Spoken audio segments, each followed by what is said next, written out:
pembahasan yaitu sistem pencernaan. Sistem pencernaan, di dalam sistem pencernaan ada dua, yaitu yang disebut dengan kelenjar pencernaan dan saluran pencernaan. Saluran pencernaan terdiri dari rongga mulut, faring, esofagus, lambung, usus besar, usus halus, usus buntu, appendix, rectum, dan anus. Sedangkan kelenjar pencernaan terdiri dari kelenjar saliva, haki, kantung empedu, dan pankreas. Saya akan mencoba menjelaskan satu persatu. Yang pertama, rongga mulut. Makanan masuk ke dalam rongga mulut. Di dalam rongga mulut terdapat lidah dan gigi. Fungsi gigi adalah untuk memotong, memecah, mengoyak makanan menjadi dalam bentuk yang lebih kecil. Di dalam rongga gigi terdapat juga kelenjar saliva atau yang kita biasa sebut air liur. Dalam kelenjar saliva terdapat enzim amilase, yaitu enzim yang berfungsi untuk merubah karbohidrat menjadi gula. Nah, kemudian setelah makanan dikoyak oleh gigi, dipotong-potong menjadi lebih kecil, makanan masuk ke sini. Di sini ada faring. Faring adalah sebuah katup yang membuka jalan ke dua saluran. Di sini ada dua saluran. Yang pertama saluran pernapasan untuk kita bernapas, yang kedua adalah saluran pencernaan.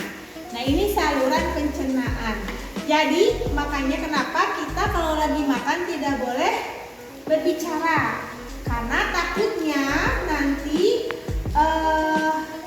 makanan yang harusnya masuk ke saluran pencernaan malah masuk ke saluran pernapasan. Setelah faring, yang berikutnya adalah esofagus. Esofagus adalah saluran yang menghubungkan rongga mulut dan lambung. Di dalam esofagus, makanan didorong untuk masuk ke lambung dengan gerakan yang disebut dengan gerakan peristaltik. Jadi makanan yang masuk ini esofagus didorong ke lambung dengan gerakan peristaltik. Yang selanjutnya adalah lambung. Di lambung terjadi dua pencernaan, yaitu secara mekanik dan secara kimiawi.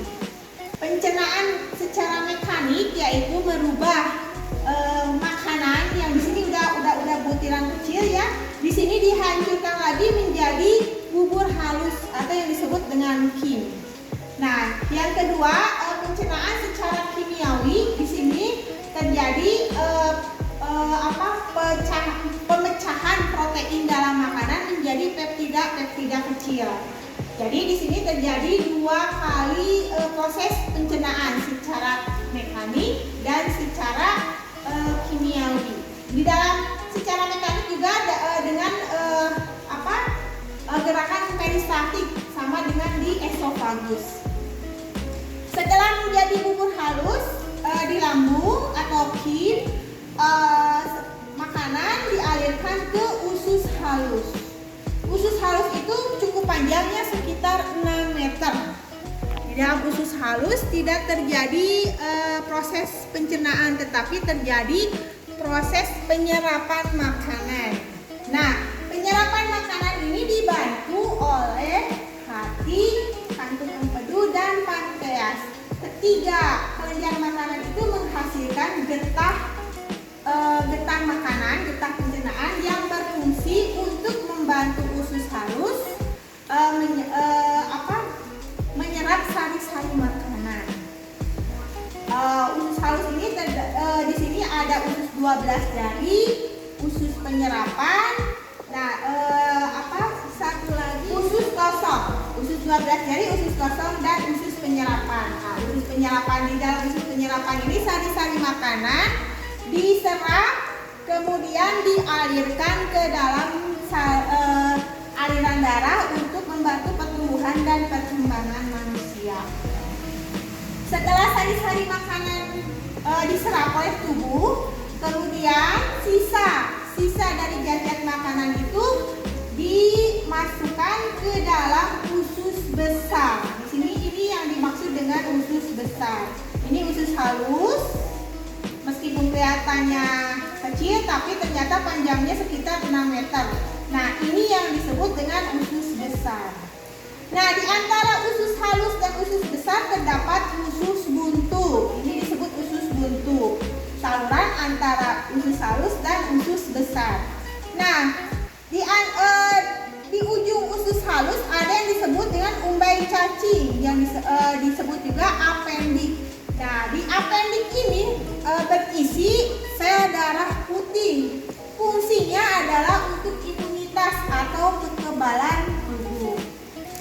Kemudian setelah masuk di usus besar tidak terjadi pencernaan, cuma terjadi penyerapan dari sari-sari makanan, sisa-sisa sari makanan yang masih mengandung air. Nah, airnya itu diserap di usus besar. Setelah kemudian diserap airnya, kemudian sisanya atau berupa feses oleh usus besar disalurkan ke rektum. Nah, ini adalah rektum. Rektum adalah saluran pembuangan dari sisa-sisa zat makanan yang sudah diserap oleh tubuh, sudah diserap oleh usus halus. Kemudian sisanya atau kita sebut feses dialirkan ke rektum. Yang terakhir, saluran pencernaan yang terakhir adalah anus. Anus ini adalah ujung saluran pencernaan yang fungsinya adalah untuk mengeluarkan feses dari manusia. Oke, jadi kesimpulannya sistem pencernaan itu ada dua, yaitu kelenjar pencernaan dan saluran pencernaan. Kelenjar pencernaan terdiri dari kelenjar saliva, hati, kantung empedu, dan pankreas. Sedangkan sistem pencernaan terdiri dari rongga mulut, faring, esofagus, lambung, usus besar, usus halus setelah lambung, usus halus, usus buntu, apendik, usus besar, rektum, dan terakhir adalah anus. Oke, sekian dari saya penjelasan tentang sistem pencernaan. Assalamualaikum warahmatullahi wabarakatuh.